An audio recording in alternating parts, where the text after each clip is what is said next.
Now on CoastTV News. 3 nuclear sites hit, the president calling the airstrikes a successful attack.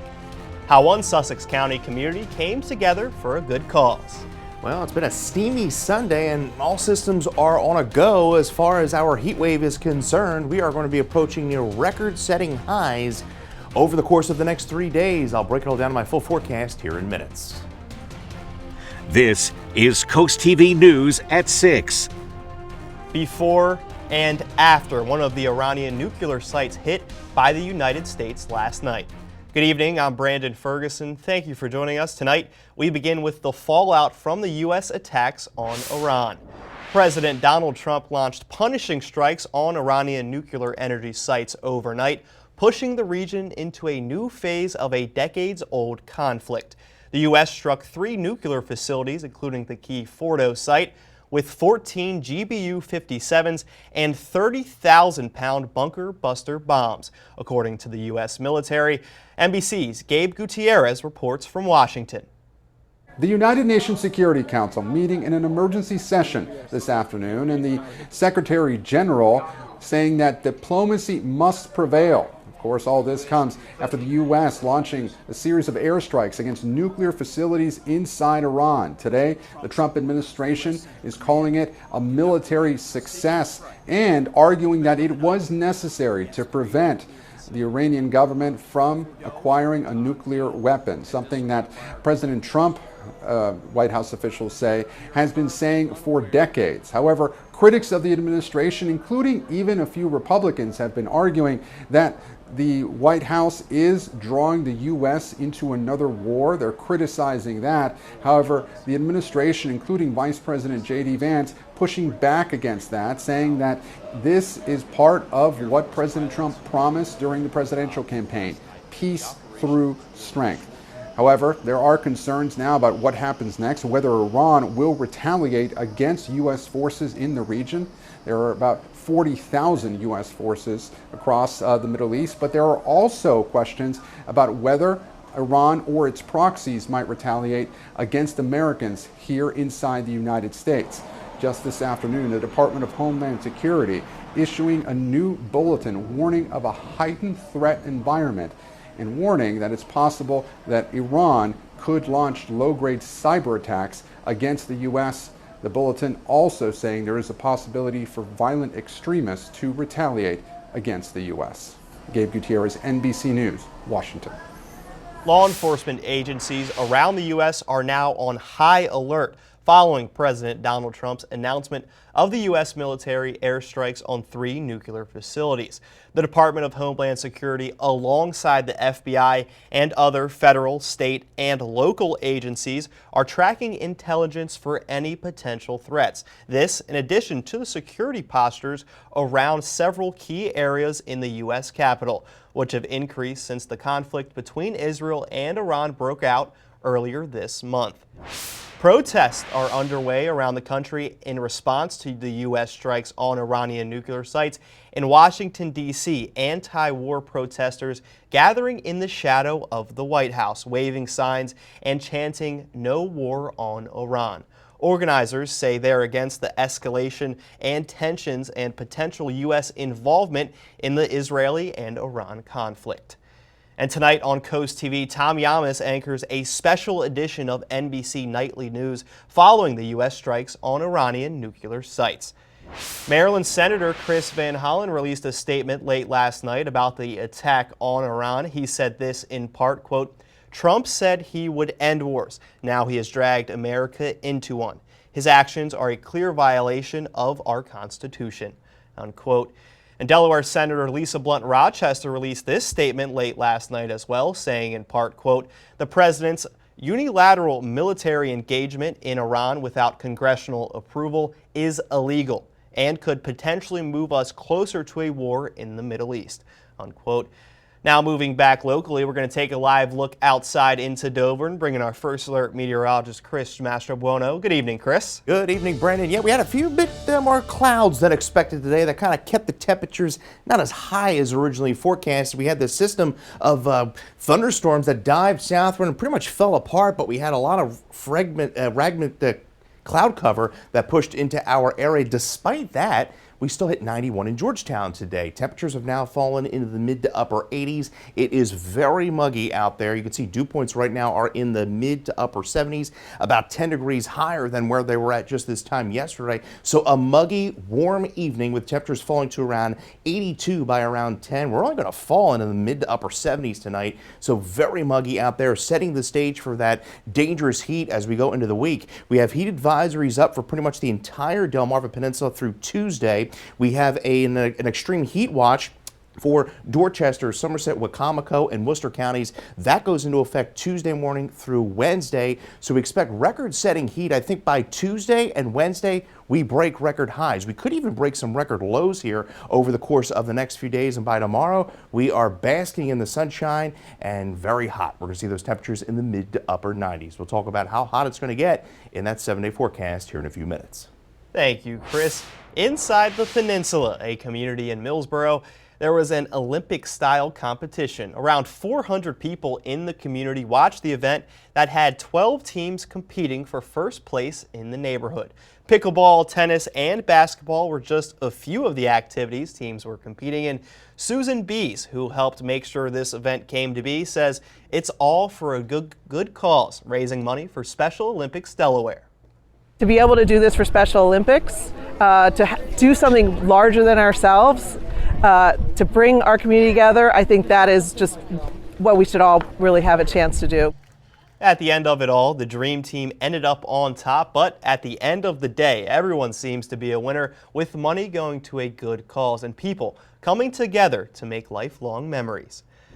Boaters are being urged to stay alert after a sea turtle was reported in distress yesterday afternoon. According to MER, the animal was seen surfacing rapidly and appeared to be struggling.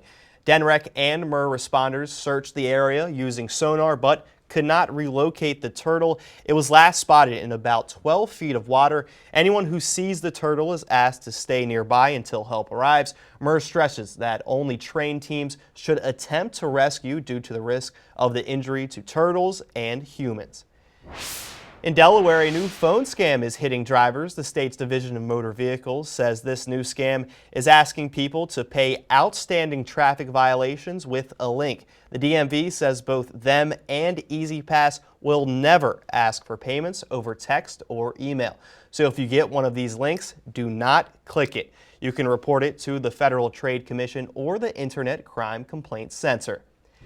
And we're now looking at Route 50 and Route 301 just an hour ago westbound near exit 30 prior to the Bay Bridge. And according to MDOT, there is a 10-mile backup.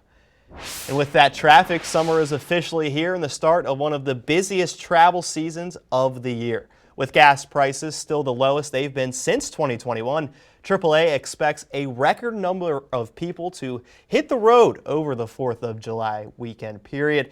It runs from Saturday, June 28th to Sunday, July 6th. During that period, AAA predicts nearly 62 million Americans will take a trip by car. And people traveling by air for the holiday could also set a new record. Nearly 6 million travelers are expected to fly. And everyone's going to be flocking to the beach over the next week. I'll tell you that. Hazy, hot, and humid Monday. We're going to be near record highs both Tuesday and Wednesday as oppressive heat and humidity grips the peninsula. My latest 7-day forecast is in minutes. An active shooter in Michigan, one injured. What authorities say happened. Also, a overnight shooting in South Carolina, over 10 shot. These stories are next. This is Coast TV News at 6. A suspected active shooter was killed at a church in Wayne, Michigan this morning. The Wayne Police Department responded to reports of an active shooter at Crosspoint Community Church in a suburban Detroit area around 11 a.m. According to authorities, when officers arrived at the scene, they determined that a church security guard had shot and killed the suspect. They say one person was also shot in the leg, but no other injuries were reported as this investigation continues. Last night, a shooting at a Juneteenth celebration in South Carolina left one person dead. Deputies were called to the scene at around 10 p.m. last night after a fight broke out 9 other people were injured, including one who was airlifted to a nearby hospital and 2 people that were severely injured. The coroner has identified the woman who died in the shooting as a 35-year-old. Deputies are still trying to determine who may be responsible for this shooting. Well, keeping in mind it gets extremely hot in a closed car, just with a temperature of 90 degrees, within 10 minutes it gets to 109 degrees. We are forecasting temperatures well into the 90s. Never leave your kids or pets in the car, even for just a single second. We're going to talk about a steamy 7-day forecast right after the break. Well, day 2 of what will be a multi-day heat wave here on Delmarva. This is the place to be at the beach. Ocean City 84, dew point 72, so very muggy out there. Be a lot of ice cream and water ice consumed tonight out there, and we're going to see temperatures fall barely below 80 by 10. It's going to be a very warm night with temperatures only falling into the mid to upper 70s. We had some clouds that moved in through the afternoon. We hit our highs earlier in the late morning time frame. We're at 86 in Milton, 88 in Lewis, 87 in Bethany Beach, but you can see those dew points well in the 70s, so we are well in that uncomfortable range, and we're going to stay there at least for the next 3 to 4 days. I think the humidity will kind of tail off as we go in the late part of the week. Heat advisories are up.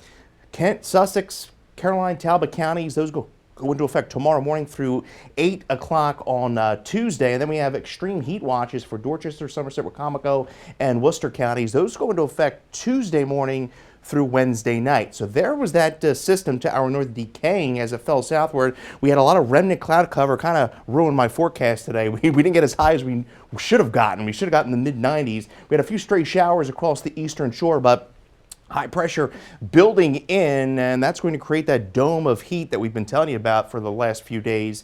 Temperatures, well, anywhere between 93 to 100. Heat indices anywhere between 100 to 110. So 96 to 98 across the inland and eastern shore tomorrow, 86 at the coast. And we're going to have temperatures generally in the upper 80s to lower 90s from Rehoboth through Ocean City under mostly sunny skies. So we're clear through the day tomorrow. Now, the problem is at night, we're not going to get much relief. You step outside at 11 o'clock tomorrow night, it's going to still feel like the sun's out. And we're going to do it all over again on Tuesday coming. I think we're going to blast record highs into Tuesday. Record is 97.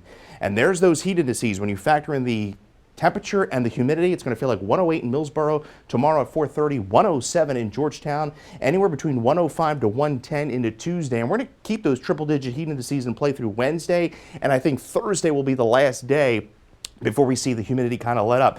There's those records I was telling you about. Tomorrow, 98 is the forecast. The record is 100. Tuesday, the forecast is 100. The record 97 set back in 2010. And then the last time we hit 100 degrees was back on July 21st of 2019. Keep in mind for the dogs, cats, heading outdoors with a temperature of only 95 degrees, even in shaded grass, 90 degrees. But take a look at the concrete, 125 degree temperature, and the asphalt just baking, 140 degrees. 75 for your overnight, a warm and muggy night, 98 for our Monday. There's that 100 degree temperature into Tuesday as that oppressive heat.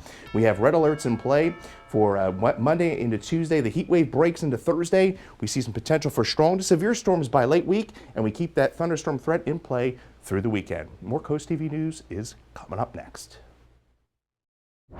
Some airlines, including Southwest and Alaska Airlines, have a new tool for pilots in the cockpit. It's an alert system designed by Honeywell, and it's similar to safety systems in newer cars that detect blind spots. Honeywell's alert system gives pilots verbal warnings and text alarms. It could be used if a pilot is about to use the wrong runway for takeoff or a landing, or if a pilot is coming in too high or too fast for a landing. Still to come here on Coast TV News at 6, Rhode Island voting to ban assault-style weapons. We have where the ban currently sits next. Rhode Island lawmakers voted on Friday to approve a bill to ban assault-style weapons. The legislation aims to prohibit the manufacture, transfer, and sale of military-style weapons, which includes AR-style and AK-style guns, but still allows people to keep weapons they already own, with the Senate voting 25 to 11 in support and the House passing it in a vote of 43 to 28. The bill's next stop will be Governor Dan McKee, who took to X congratulating lawmakers, saying, quote, "I'm proud that Rhode Island took an important step forward in protecting our communities from gun violence. A federal appeals court has blocked Louisiana from displaying the 10 Commandments in public schools and universities. Friday, the court ruled unanimously the law was, quote, plainly and unconstitutional. The ruling upheld in a preliminary injunction that a lower court issued last year. The law was passed last year. In a statement, Louisiana's Attorney General said she disagreed with the ruling and vowed to fight it. After the break, here on Coast TV News at 6, as we take a beautiful look into Ocean City, we have your full forecast next. Each Friday, you can sign up for a weekly dose of local good news from Coast TV. It's full of features, cool things to do each weekend, and more. You can sign up now for a Feel Good Friday newsletter at coasttv.com/signup. Well, we're really going to ramp things up here over the next 2 days. Oppressive heat and humidity really gets cracking. Wear light, loose-fit clothing, light colors. You want to limit your time outdoors, especially during the hottest part of the day.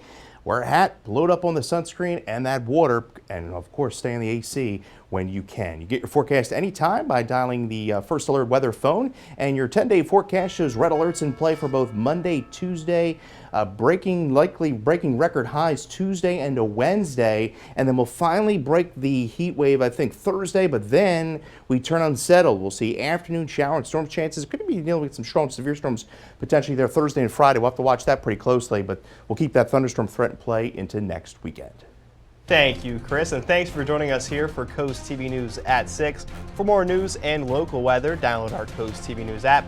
Be sure to join us tonight at 11. Until then, have a great night.